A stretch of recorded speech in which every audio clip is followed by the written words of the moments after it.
Yes, loving and knowing. I was going to talk about an enactive methodology, but actually we are not yet there. And so I instead think we should talk about some reflections for an enactive methodology, which is really an engaged methodology and also an engaging methodology. It's a methodology that, if it's done well, engages us, the people who are doing science or philosophy. And this will become more clear during the talk. So the first question that I ask in the paper that I also referenced in the abstract, the Loving and Knowing paper, is are we in the cognitive sciences really looking at human knowing? We think always that it's mathematics and language and planning, but actually our most sophisticated forms of knowing are probably also something else. And I would like to pose here a contrast between two approaches, between a traditional scientific approach to emotional capacities in dementia, in people with dementia, and what could be an active approach to emotional capacities in dementia. So on traditional psychology approach, people say that, or research is being done on whether people with dementia can categorize emotions on the basis of pictures of someone showing an emotion. And they cannot do that anymore, or their capacity to do that diminishes. And then the result of that is, or the conclusion is, that people with dementia don't have emotional capacities anymore. And this then goes into guidelines for how to be with someone with dementia. And the guideline is they don't have emotional capacities anymore. So it's a kind of way of thinking, a scientific way of thinking that actually in practice divides people up from each other and separates them.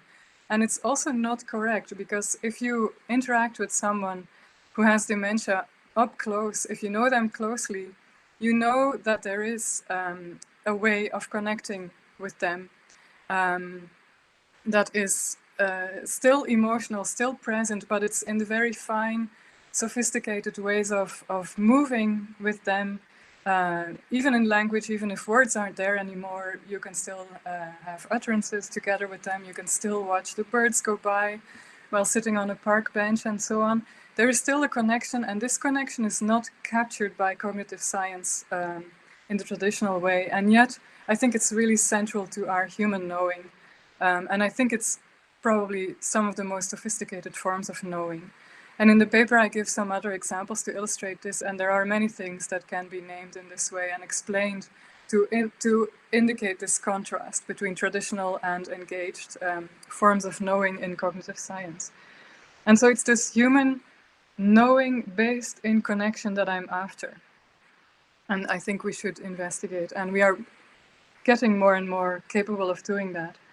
And I think the theory of participatory sense-making that we proposed is going some way towards that, because, as many of you will know, participatory sense-making talks about how people can literally participate in each other's intentions by moving together. And this is because when people move together, an interaction process emerges between them.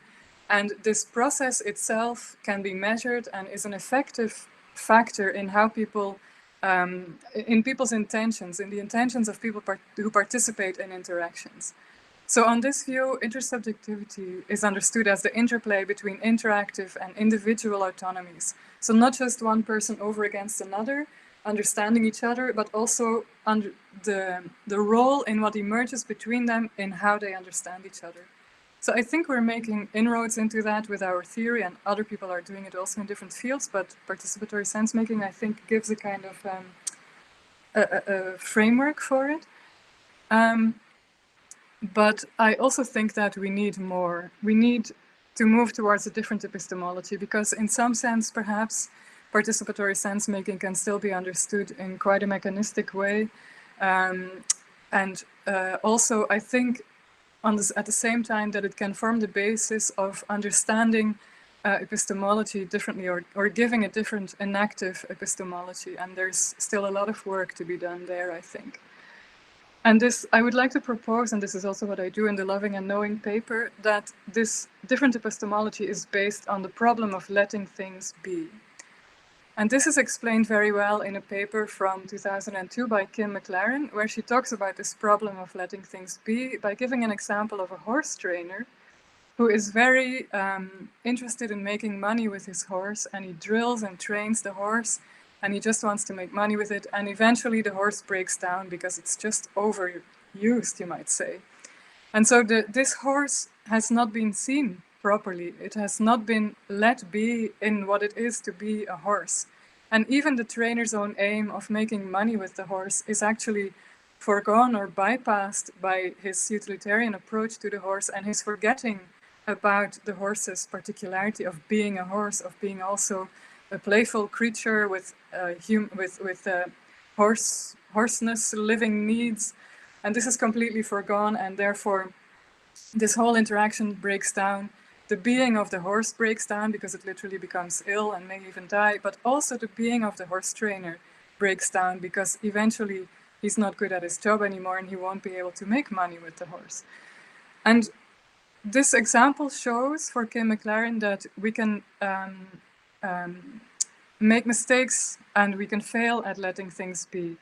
And she also thinks it shows that we have to that we learn letting be from letting others be. So this phenomenon at the crux of epistemology, of how to let something be, how to engage with the being of something as ourselves, with our interests and so on, is something that can go wrong, and therefore it's something that we learn while letting others be. It's something that we learn intersubjectively. And so she makes this argument about that this is an intersubjective thing we do and that we learn it intersubjectively based on Merleau-Ponty's ideas of intercorporeality and intersubjectivity, which means that we are situated with each other in the world and we learn about the world through the ways in which other people deal with things, and we watch them do that, and at the same time we kind of are vicariously with them when they do that. And so this is, to say it very quickly, how we are always engaged, or we need to actively take up this project of letting others be, and this is a mutual embodied project. I'm going over this quickly, but it's more explained in the paper. So the different epistemology that is here based on this idea of letting the phenomena be is that what we are doing when we study something or when we interact with something and we want to know it as scientists, as we are talking about here, the phenomenon is always there, present, with us, and also over against us as we are interacting with it, hence versus and. My knowing them, my knowing these phenomena changes them. And so the phenomena are always on the way between us. They keep circling between us and they are themselves, and yet we relate to them and change by that. And so a phenomenon is never a fixed entity. It's something that changes with us as we interact with it. And so it is very important to understand that this idea of letting be is not something that is disengaged. It's not what is maybe more everyday use of letting be in the sense of leave it be over there and don't engage with it. No, letting be in an epistemological framework is not a disengaging, so not an underdetermining the topic by not engaging with it anymore, then there is no epistemological relationship. But it's also not an overdetermining of this relationship, whereby the knower's perspectives and interests and motivations determine what they are knowing too much so that it cannot be anymore. So it's a dialectic between knower and known that is based in engaging, and it's paradoxical, it's risky because you are yourself involved, it's ambiguous and contradictory, and it's also continually moving, continually going on in time. And both knower and known continually change, and so does their relation. So there are three elements to this, and all of those three are continually in interaction and continually becoming in this relation. And that's what this idea of letting be is about, I think. And that's, yeah, quite difficult to understand probably if you're not used to thinking in this way. But I think that all humans have experience of this dynamic. And we have this experience in our loving relationships.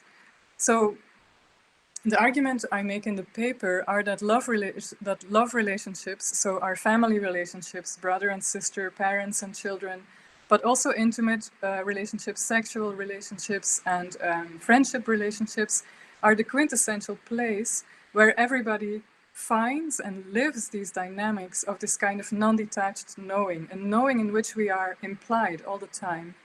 And this lies in the inherent tension between being ourselves and being in relation.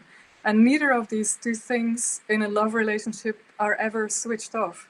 We are always being ourselves and being in relation, and this often clashes and is difficult. And Jessica Benjamin, for instance, has written about this inherent tension as something elemental to recognition that we must hold. So this tension is always there, and we must somehow deal with it by holding it while moving through it and changing through it. So there are many examples that can be given of this. There is actually, as Joanna already said, many of the people here in this workshop and in the conference next year are doing work that engages their subject matter in this way. But one example that I can give comes from some work on autistic children and their interaction with their parents. And the way this is studied is through participant observation or through ethnography, and then you get very fine-grained understandings of a relationship between a child and their mother, in which they can, in very fine-grained ways, engage about connecting with each other and playing with connection and with disconnection in words and in movements. And as a researcher, we can look at that and see that as an example of this kind of tensionful relationship of people playing with engagement and disengagement. But there is also the element of it, of us as a researcher engaging with that in a similar kind of way of trying to let the phenomenon be and letting it influence us and changing our idea, for instance, about autism, where if we look properly at it, we can see that actually autistic people are often capable of more sophisticated relating than we usually think they are. So what love can illuminate about sense-making, I think, is our deepest involvement as the beings that we are in those that we understand, so people, things, events, phenomena, and in the process of understanding them. And only if we understand this involvement, I think, do we properly understand human knowing. And so this engaged or engaging epistemology, I think, has its paradigm case in love relationships. And so what the point I'm making is that that loving and knowing relationships share an essence, or if there is such an essence, actually on this account there really isn't an essence, but they share a kind of ongoing structure. And at the same time, we can learn something from understanding this tension in loving relationships. And this is something we understand experientially, and that's very important because that's, as Joanna said in the introduction, something that's missing in our scientific approaches. So to understand this better, we need to better understand the interactive and individual self-organizations and normativities that are at play. So it comes back to the basic structure of participatory sense-making, but at the same time, it also deepens it, I would propose. So I don't know if I'm going quickly or not because I forgot to put a clock here, but this is my conclusion slide. And I want to make a critical point about this approach and about all of us as scientists engaging in engagement with our subject matter. And this is that we learn something about what this means only truly, I think, if we understand oppression. And that means that we only learn something about this if we understand deeply how we ourselves are impacted by loving relationships. Because as several Black feminists and decolonization theorists show, there is an element, when you talk about love, it can immediately be thought of as something rosy or something emotional, or, you know, in the kind of mainstream culture understanding of love, love is something woolly, and this is completely not what I mean. I actually want to point to the tensions in loving, and what Black feminists in particular show us is that there is a danger of a kind of loving, knowing ignorance, whereby we encounter our object or subject of research with some kind of idea of what should be good for them, or how they are and how we can help them, for instance, in the missions, get better education. But this completely over-determines the people we are interacting with. And so we should not do that, and we should understand that we are all different bodies. And this is not just that we should include diverse people in our investigations, or bring in autistic people to help us do research and to become co-researchers. It's more that we realize by engaging with other people that we ourselves are also different bodies, and that this impacts us, and that therefore we really are also changed by this. And so a deeper understanding, I think, of participation is needed, and this is one in which we understand our own being transgressed. So Kim McLaren talks about an ontological intimacy, which means that everybody is always, in their relations to each other and to the world, we are always all transgressed, and we are, in a way, always intimate with each other, because we are much more connected and transgressed by each other than we usually admit. And so it's not, science cannot be some application to some others who are different, the subjects who we thereby determine and therefore don't know well enough. But everyone is different. And this means everyone. If I say also us as scientists, that even doesn't go far enough. Everyone is different. And this is something that we have to, I think, deeply understand. And I think we only deeply understand it if we understand having been the subject of oppression. And that's, I think it's something that we learn, that we need to learn about this structure of loving and knowing, that we need to learn from, Black feminists and decolonial theorists. So I think this entails a significant change for science and for the scientist, which we can only understand if we understand that we are all different in its full ramifications. And so we need to reground our understanding of participatory sense-making. And I think what we really need is to unsettle the relation between scientist and research object. And it's also related to Varela's idea about not one, not two. He wrote a paper of that name. And what is crucial about that is, like I said in the beginning, what we are engaging in an active methodology is a relation between three terms, namely the elements that are relating and their relation between them. And all three of them change continually in this epistemological relationship. And this is, I wanted to bring this in maybe in a kind of, unsettling mode to really bring this message home. And this is my very latest thinking on this topic. So yeah, maybe I'm a bit unsettled myself about the message. And that's the point, I think. Thank you very much. And I also really wanted to thank, as always, Ezekiel Di Paolo, Marek McGann, and Elena Kufari for being my dialogue partners in this endeavor. Thank you.